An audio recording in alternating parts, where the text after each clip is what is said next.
Hi, everybody. This is just a quick tutorial about some of the stuff that you can do with Google Docs. So right now I have a pre-existing doc open. Um, it's just something that the students generated some questions a while back, and I compiled them. It was meant for review, just a background of what you're looking at.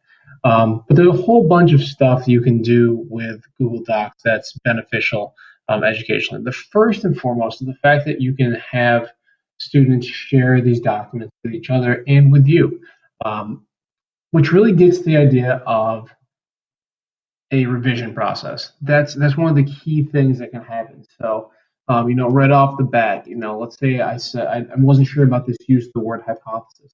I can comment about this thing, and then somebody can give me feedback. Okay. The beauty of this is that students work to not only give uh, feedback to their peers, but receive feedback from their peers. So that process of decision making about what content is most appropriate is shared between multiple people. So that's just right off the bat one of the first and easiest things that we could do. Now this is mine, so I'm just gonna delete that. Yeah, I want to delete it. Um, Other stuff that can be done. You can always insert a multitude of things. One of the cool things, again, you can insert from sheets a chart. So let's say you're doing a lab report, or you're compiling some sort of population data for social studies, or you're looking at some other statistical information that you have data from.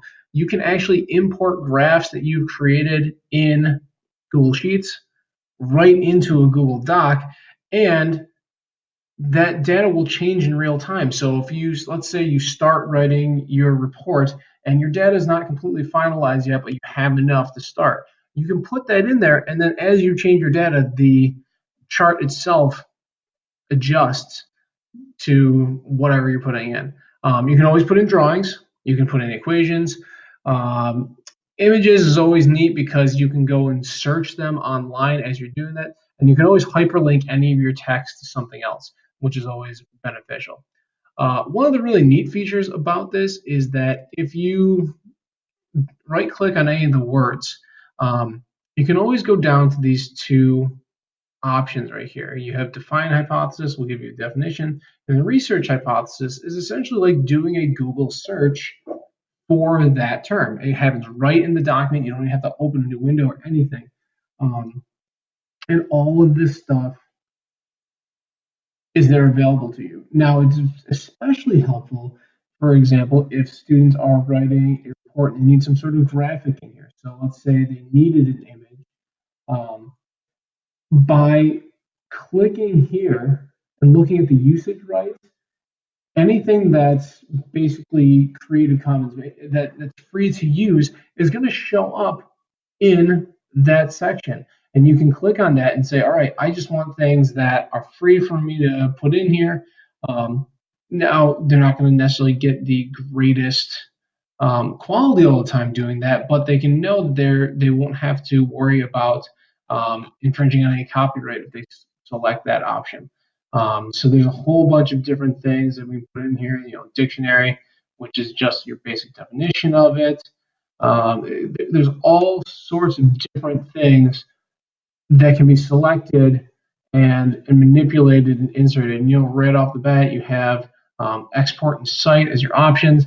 So the research tool is really, really helpful, especially for a learner that's struggling, because they can go in and they can look at these things and research it right there in the document, which is really nice. Um, Other things you can do, you can insert a table of contents that actually is hyperlinked to the different topics you have. Right now, I don't have any heading text, but if I were to do this, I have normal text up here. If we click on title or subtitle or heading, those will allow you to generate a table of contents. If you didn't want to do something quite that crazy, you want to do something a little bit different, you can always insert bookmarks, which is kind of neat.